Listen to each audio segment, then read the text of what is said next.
దాని పెళ్లి కుదిర్చింది. అది సంతోషంగానే ఉంది. మా జీవితాలు నిలబెట్టిన దీనికే సంతోషం లేకుండా పోయింది.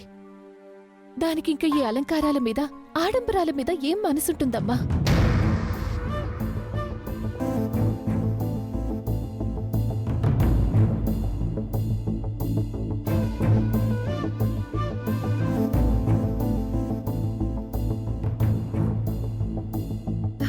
ఏంటి, నాకు సంతోషంగా లేదా? అసలేం మాట్లాడుతున్నావక్కా? ఇంతసేపు మీ అందరినీ చూస్తున్నాను. నా కడుపు నిండిపోయింది. ఇంతకంటే నాకింకేం కావాలక్కా? అయినా పెళ్లిలో నేను పాత చీర కట్టుకుంటే నలుగురు ఏమనుకుంటారు? కంపల్సరీ తీసుకోవాల్సిందే. నాకు బాగా నచ్చానన్నా. నేనివి తీసుకుంటున్నాను. అక్క, నీకిప్పుడు సంతోషంగా ఉందా?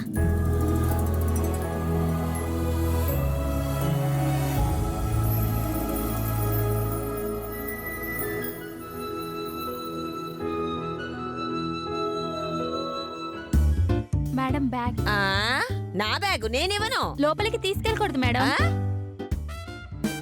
ఏంటో ఈ పద్ధతి, దొంగల్ని వెతికినట్టు అందరి సంచులు చెకింగ్ చేయటం, లేకపోతే లాగేసుకోవటం. కొనడానికి వచ్చిన వాళ్ళకి అవమానం కాదు. వాళ్ళ డ్యూటీ వాళ్ళు చేసుకుంటున్నారులేమమ్మా, మనకెందుకు నువ్వురా?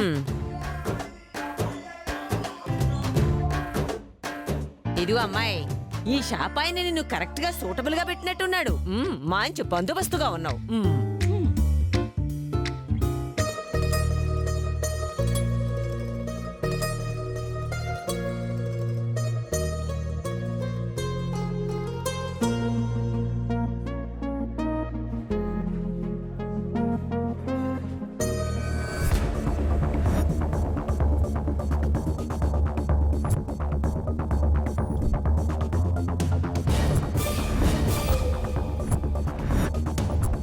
చూడు చూడు భారతి, వాడు రాజారావులా లేడు. వాడిక్కడెందుకు తిరుగుతూ ఉంటాడు? దాని కొంగు పట్టుకుని తిరుగుతూ అత్తగారింట్లో చపాతీలు చేస్తూ పిడకలు కొడుతూ ఉంటాడు. సరిగ్గా చూడవే, వాడితో పాటు అక్కడ అందరూ ఉన్నట్టున్నారు. వాళ్ళేనా?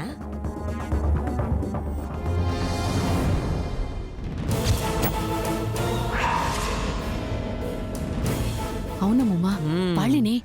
చూడు, దాన్ని మొగుడు వదిలేశాడన్న బెంగ కూడా లేదు. పెళ్లి బట్టలు కొనడానికి వచ్చినట్టున్నారు. చూసావుగా, వాడితో దాని ఏకైకలు పకపకలు దొరికేరే నాకు. ఇక నీ చెవులకు పండగే. ఏం చేస్తావే? నువ్వు రా, నేను చెప్తాను. పదా.